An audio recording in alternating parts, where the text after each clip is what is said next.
Hello everyone, welcome back to the channel. तो आज के इस पर्टिकुलर वीडियो में हम लोग इंजीनियरिंग फिजिक्स के मॉड्यूल 3 की सेकेंड टॉपिक की बात करेंगे। सबसे पहले हम लोग समझेंगे कि सुपरपोजिशन ऑफ वेव्स किसे कहते हैं और इसकी वजह से होता क्या है। ठीक है। उसके बाद हम लोग इंटरफेरेंस ऑफ लाइट के बारे में समझेंगे और बेसिकली हमें इंटरफेरेंस ऑफ लाइट दो अलग अलग मेथड से पढ़ना है। वेव फ्रंट स्प्लिटिंग मेथड या फिर इसको वेव फ्रंट डिवीजन मेथड भी आप बोल सकते हो। सेकेंड मेथड है एम्पलीट्यूड डिवीजन मेथड या एम्पलीट्यूड स्प्लिटिंग मेथड।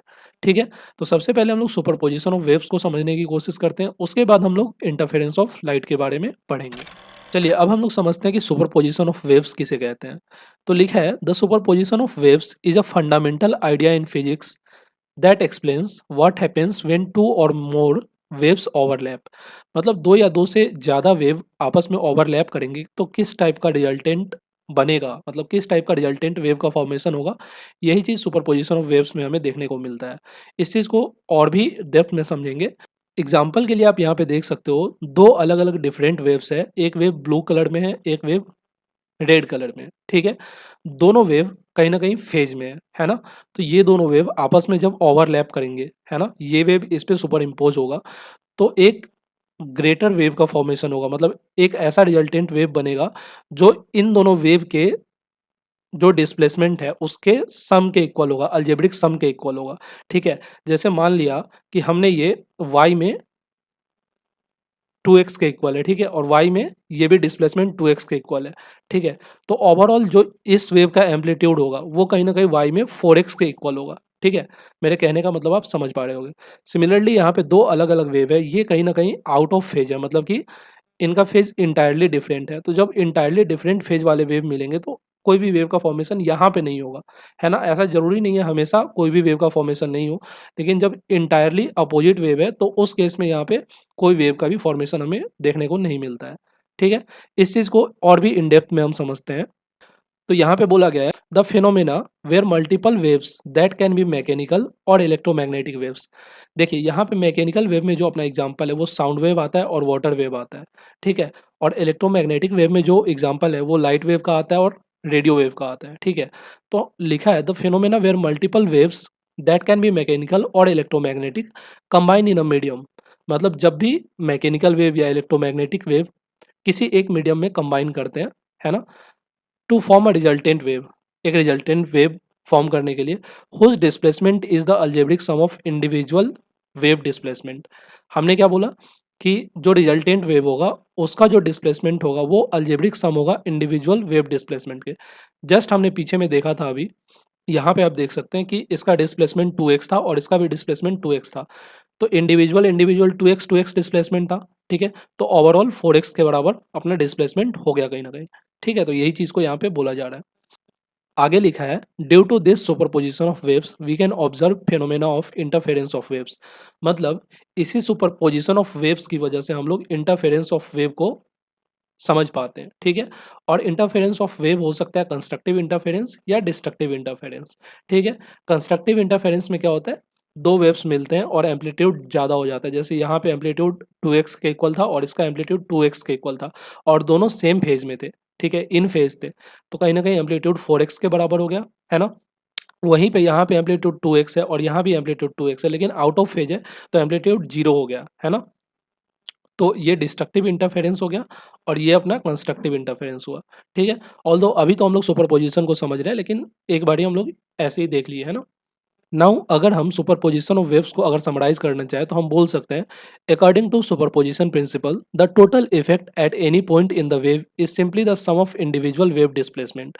मतलब जो रिजल्टेंट वेव होगा उसका जो वैल्यू होगा वो कहीं ना कहीं इंडिविजुअल वेव के डिस्प्लेसमेंट के अलजेब्रिक सम के बराबर होगा। ठीक है। जितने भी वेव्स है उसके अलजेब्रिक सम करेंगे तो हमें रिजल्टेंट वेव का डिस्प्लेसमेंट पता चल जाएगा depending on how the waves line up. ठीक है। अगर वेव्स इन फेज होंगे, है ना, इन फेज मतलब कि फेज एंगल, है ना, ये सब सेम होगा तो फिर हम बोलेंगे कि वेव इन फेज है और उस समय कंस्ट्रक्टिव इंटरफेरेंस होगा। और जब वेव आउट ऑफ फेज होगा, ठीक है, उस केस में डिस्ट्रक्टिव इंटरफेरेंस होगा, जहाँ पे एक दूसरे को वो कैंसल आउट करते हुए देखे जा सकते हैं। ठीक है। सुपरपोजिशन ऑफ वेव्स को देखने के लिए मैंने दो अलग अलग एनिमेशंस लिए हैं, आप देख सकते हैं। यहाँ पे अपना फर्स्ट एनिमेशन है। फर्स्ट एनिमेशन में दो अलग अलग वेव्स को आप देख सकते हैं, दोनों सेम फेज में है। दोनों सेम फेज में है तो इन दोनों को ऐड जब हम करेंगे तो एक ऐसा वेव बनेगा जो ग्रेटर एम्पलीट्यूड का होगा, है ना। सिमिलरली अगर हम इस वाले डायग्राम में देखें या इस वाले एनिमेशन में देखें तो दो अलग अलग वेव आउट ऑफ फेज है, तो इनकी वजह से जो रिजल्टेंट बनेगा वो कहीं ना कहीं जीरो रिजल्टेंट बनेगा, क्योंकि ये आपस में एक दूसरे को कैंसल आउट कर देंगे, ठीक है। तो यही था सुपरपोजिशन ऑफ वेव्स। अब हम लोग इंटरफेरेंस ऑफ वेव को समझते हैं। इंटरफेरेंस में क्या लिखा है, superposition of waves when applied to lights can lead to the phenomena of interference. मतलब जो सुपरपोजिशन का फिनोमेना जो अभी हम लोगों ने पढ़ा, वो चीज अगर लाइट वेव पे अप्लाई किया जाए तो इंटरफेरेंस का फिनोमेना अकर होता है, where waves combine to create patterns of enhanced और डिमिनिस्ड इंटेंसिटी। ठीक है, मतलब कि लाइट वेव के सुपरपोजिशन की वजह से इनहांस्ड या डिमिनिस्ड इंटेंसिटी का एक पैटर्न क्रिएट होगा, ठीक है। आगे लिखा है interference can be achieved through two primary methods. मतलब ये जो इंटरफेरेंस ऑफ लाइट वेव है ये मेनली दो मेथड से अचीव किया जा सकता है। पहला मेथड है डिवीजन ऑफ वेव फ्रंट और दूसरा मेथड है डिवीजन ऑफ एम्पलीट्यूड। सबसे पहले हम लोग देखते हैं कि इंटरफेरेंस होता कैसे है। तो देखिए, सबसे पहले हमारे पास एक मोनोक्रोमैटिक लाइट सोर्स होना चाहिए। मोनोक्रोमैटिक मतलब किसी एक कलर का लाइट सोर्स। जैसे मान लीजिए ये रेड कलर का लाइट सोर्स है ना। जरूरी नहीं है कि ये रेड का ही हो, मतलब किसी और कलर का भी हो सकता है, लेकिन एक ही कलर का होना चाहिए। तो एक मोनोक्रोमैटिक लाइट सोर्स होना चाहिए जिसे हमने दो स्लिट के बीच से पास करवाया। स्लिट मतलब आप समझिए एक स्टिक जैसा या कार्डबोर्ड जैसा ऑब्स्टकल है जिसमें दो डिफरेंट होल्स है, दो डिफरेंट प्लेस पे, ठीक है। तो इससे जब लाइट वेव ट्रेवल करेगा, ठीक है, तो लाइट वेव जब ट्रेवल करेगा तो अगर दो वेव सेम फेज में है, जैसे ये वाले वेव और इस वाले वेव को देख सकते हैं, ये दोनों सेम फेज में है, तो ये दोनों आपस में कंबाइन होकर कंस्ट्रक्टिव इंटरफेरेंस करेंगे और वहां पे ब्राइट जैसा पैटर्न फॉर्म होगा, ठीक है। मतलब कि इनहांस्ड इंटेंसिटी का पैटर्न फॉर्म होगा। वहीं पे दो लाइट वेव अगर अलग अलग फेज में होंगे, जैसे यहाँ पे आप देख सकते हैं इन दोनों लाइट वेव का फेज बिल्कुल डिफरेंट है, तो यहाँ पे डिस्ट्रक्टिव इंटरफेरेंस होगा और डार्क पैटर्न क्रिएट होगा। सिमिलरली इन दोनों के बीच में कंस्ट्रक्टिव इंटरफेरेंस हो रहा है, तो कंस्ट्रक्टिव इंटरफेरेंस से फिर से ब्राइट पैटर्न क्रिएट होगा। उसी तरह डिस्ट्रक्टिव से डार्क, कंस्ट्रक्टिव से ब्राइट एंड डार्क, इस तरीके से पैटर्न क्रिएट होता है। मतलब इंटरफेरेंस ऑफ लाइट वेव की वजह से डार्क ब्राइट, ब्राइट डार्क, इस टाइप का पैटर्न क्रिएट होता है। मतलब कि पहले कोई भी आ सकता है, पहले डार्क आ सकता है, फिर ब्राइट, फिर डार्क, फिर ब्राइट, या फिर वाइस वर्सा, कैसे भी पैटर्न हो सकता है। मतलब बेसिकली हमें लाइट का पैटर्न मिलेगा डार्क और ब्राइट के फ्रिंजेस के फॉर्म में, ठीक है। नाउ अब हम समझते हैं interference through wave front division method. इसमें क्या है, in wave front division a single wave is split into two और more parts by passing it through the optical elements like slits और प्रिज्म विच देन इंटरफेयर। मतलब कि या तो prism नहीं तो स्लिट, इनके थ्रू जब हम लाइट वेव को पास करवाते हैं, ठीक है, तो उसके बाद क्या होता है, इंटरफेरेंस होता है, और इंटरफेरेंस की वजह से डार्क और ब्राइट कलर की पैटर्न हमें फॉर्म होते हुए मिलती है, ठीक है। आगे लिखा है if the superposing waves are coherent. Coherent का मतलब है दो वेव्स का फ्रीक्वेंसी सेम होना चाहिए और उनका फेज डिफरेंस कांस्टेंट होना चाहिए, ठीक है। तो अगर दो वेव्स कोहेरेंट है तो the resulting interference pattern shows region of constructive bright fringes and destructive dark fringes interference. मतलब कि जब दो वेव्स का फ्रीक्वेंसी और फेज डिफरेंस सेम होगा तो बेसिकली कंस्ट्रक्टिव इंटरफेरेंस हो सकता है या डिस्ट्रक्टिव इंटरफेरेंस हो सकता है, ठीक है। एग्जाम्पल देखिएगा अगर वेव फ्रंट डिवीजन मेथड का, तो ये होता है यंग्स डबल स्लिट एक्सपेरिमेंट में, या फ्रेजनल बाईप्रिज्म में, या फिर लोएट्स मिरर में, ठीक है। इन तीनों का ही हम लोग इमेज देख लेते हैं। जैसे ये है यंग्स डबल स्लिट एक्सपेरिमेंट, मतलब कि अपने पास दो अलग अलग स्लिट है, यहाँ से लाइट वेव पास किया, ठीक है। अभी तीन अलग अलग स्लिट हो गया, तो यहाँ से लाइट वेव पास किया और वेव फ्रंट का डिवीजन हुआ और फाइनली हमें लाइट एंड डार्क, है ना, पैटर्न मिलते हैं देखने को। सिमिलरली ये फ्रेजनल बाई प्रिज्म है, मतलब यहाँ पे एक प्रिज्म है, यहाँ पे दूसरा प्रिज्म है, ठीक है। और यहाँ पे हमारा लाइट सोर्स है, ठीक है। ये लाइट सोर्स से लाइट यहाँ से गई और फिर यहाँ से इस तरीके से चली गई, ठीक है। इस लाइट सोर्स से यहाँ से लाइट गई और इस प्रिज्म से पास ऐसे की, लेकिन जब यहाँ पे फ्रिंजेस बना तो एपियर ऐसा हो रहा था कि जो हमारा लाइट है वो वर्चुअल सोर्स 1 इस पॉइंट से आ रहा है और वर्चुअल सोर्स 2 इस पॉइंट से आ रहा है, लेकिन ऐसा रियल में नहीं है। रियल में लाइट इस पॉइंट से दो अलग अलग प्रिज्म में जा रहा है और कहीं ना कहीं फ्रिंजेस का फॉर्मेशन कर रहा है, लेकिन हमें क्या दिखाई देता है कि लाइट सोर्स कहीं और से ही आ रही है, ठीक है। यही है फ्रेजनल बाईप्रिज्म। नेक्स्ट है अपना लोएट्स मिरर, और ये तीनों ही एग्जांपल है वेव फ्रंट डिवीजन मेथड में।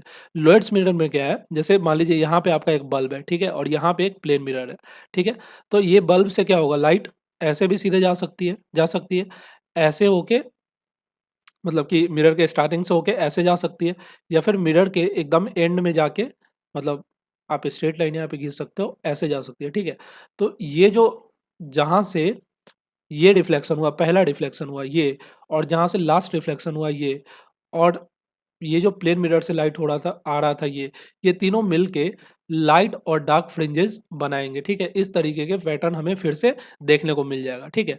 तो हम देख सकते हैं तीनों ही मेथड में हो क्या रहा है, बेसिकली वेव फ्रंट डिवाइड हो रहा है। वेव फ्रंट मतलब जो भी लाइट से कोहेरेंट सोर्स से लाइट रिलीज हो रहा है, उससे जो वेव फ्रंट रिलीज हो रहा है ना, वेव फ्रंट का डिवीजन हो जा रहा है और फाइनली हमें लाइट एंड डार्क कलर के फ्रिंजेस देखने को मिल रहे हैं।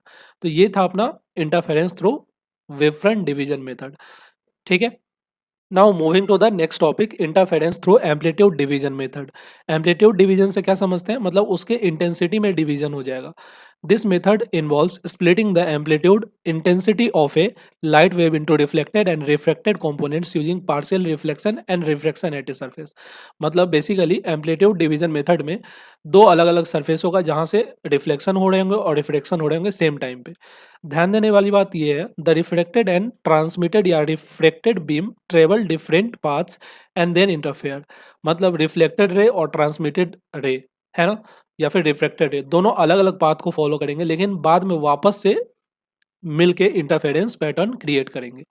It requires a source that can produce two और more coherent beams by partial refraction या रिफ्लेक्शन, ठीक है। इसको आप इमेज के हेल्प से समझ सकते हैं। जैसे यहाँ पे देख सकते हैं, यहाँ पे लेट से मान लीजिए लाइट सोर्स है, ठीक है। लाइट सोर्स में मतलब कोई भी लेजर लाइट है मान लीजिए यहाँ पे अपने पास। तो यहाँ से क्या हुआ, ये एक बीम स्प्लिटर है या हाफ सिल्वर्ड मिरर है। इस मिरर की वजह से क्या होता है, यहाँ से लाइट यहाँ पड़ती है तो कुछ लाइट रिफ्लेक्ट होके इधर चली जाती है, ठीक है, और वापस से वो रिफ्लेक्ट होके इधर आती है और फाइनली यहाँ के बाद इधर की तरफ डिटेक्टर के पास आती है। और कुछ लाइट डायरेक्टली रिफ्रैक्ट करके आगे चली जाती है मिरर 2 पे, और वापस से ये मिरर 2 से होके यहाँ इस वाले बीम स्प्लिटर पे आती है और वापस से ये चल के डिटेक्टर के पास आती है। और जब ये दोनों लाइट मतलब रिफ्लेक्टेड लाइट रे और रिफ्लेक्टेड लाइट रे मिलते हैं तो कहीं ना कहीं ये फिर से फ्रिंज पैटर्न क्रिएट करते हैं। फ्रिंज पैटर्न मतलब कि डार्क और लाइट का कॉम्बिनेशन जैसा पैटर्न क्रिएट करते हैं, ठीक है। तो यहाँ पे आप देख सकते हैं, यहाँ पे हो क्या रहा है, एम्पलीट्यूड, लाइट का जो एम्पलीट्यूड है वो कहीं ना कहीं डिवाइड हो जा रहा है, इंटेंसिटी डिवाइड हो जा रहा है, ठीक है। एम्पलीट्यूड डिवीजन मेथड का एग्जांपल्स देखेंगे आप तो ये होता है थिन फिल्म इंटरफेरेंस, जैसे सॉफ्ट बबल्स चमकता होता है वहां पे भी पैटर्न पैटर्न सा क्रिएट हुआ दिखता है, या ऑयल स्लिक पे दिखता है, या न्यूटन्स रिंग पे दिखता है, या माइकल्स इन्फेरोमीटर पे दिखता है, ठीक है। एक एक करके हम लोग एग्जाम्पल देख लेते हैं। ये तो आपका माइकलसन इन्फेरोमीटर ही था। अब हम लोग न्यूटन्स रिंग को देखते हैं। न्यूटन्स रिंग में क्या होता है, ये एक लाइट सोर्स है, यहाँ से कन्वेक्स लेंस के थ्रू लाइट सोर्स गई और जाके फिर वही बीम स्प्लिटर मिरर पे गई और यहाँ से हाफ कटा हुआ कन्वेक्स लेंस और फ्लैट मिरर पे पड़ी लाइट, ठीक है।